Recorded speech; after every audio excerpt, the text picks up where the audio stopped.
run a small, medium business, a franchisee. Great Place to Work is a global brand like McDonald's, like Pizza Hut. I own, and some of my colleagues, we own the brand in India. And three reasons why I started Great Place to Work very clearly in my mind. First was that as an individual, I had huge problems getting along with bosses. I could never get along with bosses in the organizations that I worked with. The second was some degree of exposure in the area where I was going to do business, which is professional services firm, having worked for about 10 years in 2 professional services firms. And the third was, we have evidence now that it's possible to run successful business without not necessarily selling your soul. So there was a guy called Narayan Murthy who started some business and he claimed that he didn't pay any money. So I got inspired about 10 years back when I decided to take the plunge and join a friend of mine in his business initially before starting Great Place to Work Institute about 5 years back. Small, medium enterprises have to be garage kind of setups where the Googles and the Apples of the world have no idea where the next tranche of funding is going to come from. Actually, those are startups. If you go beyond the startup stage, many of these small business enterprises do have a predictable model. They have an owner who is very passionate about either a technology or a process or about a particular customer segment, and they are successful in giving a fairly stable environment.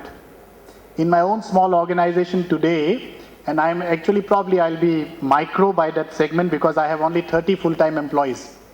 One question that I asked is that how entrepreneurial is this person? Because in a bank like yours, you can probably play safe and retire. And two of them, they said very categorically, Prasenjit, you are living in your own fool's paradise.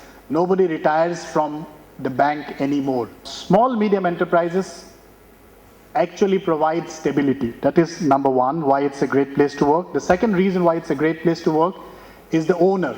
The owner knows employees very well, and perhaps sometimes because he has recruited each one of them himself or herself. The third is freedom to experiment. Every small, medium enterprise which has survived the initial startup phase is a survivor. It has faced crises which are existential crises, not just cash flow crisis. So therefore, employees there know that we are survivors of the kind that many people in MNC and large companies would probably not understand. So therefore, these are the 5 reasons that I could think of: secure business, the owner, freedom to experiment, flexibility, and sense of pride. Now what happens is that as you grow, 4 things happen. Communication becomes stunted because you are no longer in a position to meet some of the people in the front line. I would like Kumar to talk about that because he has more than 100 different franchises now. So therefore, there would have been a time when he was owning 6 of his own salons, and he used to know each and every employee by name, and now he has 100 plus in different kinds of cities. What's happening there? And when I as the owner do not know each individual, I rely on my senior managers. And that is where professional senior managers from the best MBAs that I recruit, they do a great job of impression management. They don't give me information which they think I will not like.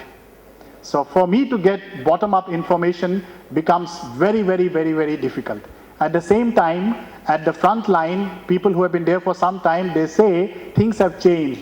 Previously, Babuji used to come and ask me himself. Now he never comes. Even if he comes, he's always accompanied by this senior manager. So I don't have an opportunity to tell him what is actually happening. The third thing is that the robust processes for performance management, rewards, recognition do not get developed.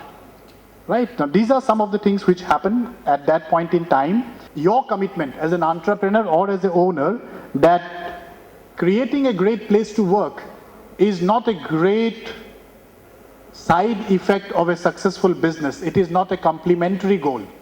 It is a very distinct goal by itself. You do not create a great place to work after you become financially successful. Just as you do not create great products and services after you become financially successful. You start by creating great products and services and customer experience from day one. And you create a great place to work right from day one. Right? And that, as an entrepreneur, today is a big challenge. You compete in two markets. Of course, you compete in the market for customers, but actually that market is secondary. To win in the market for customers, you have to win in the market for talent.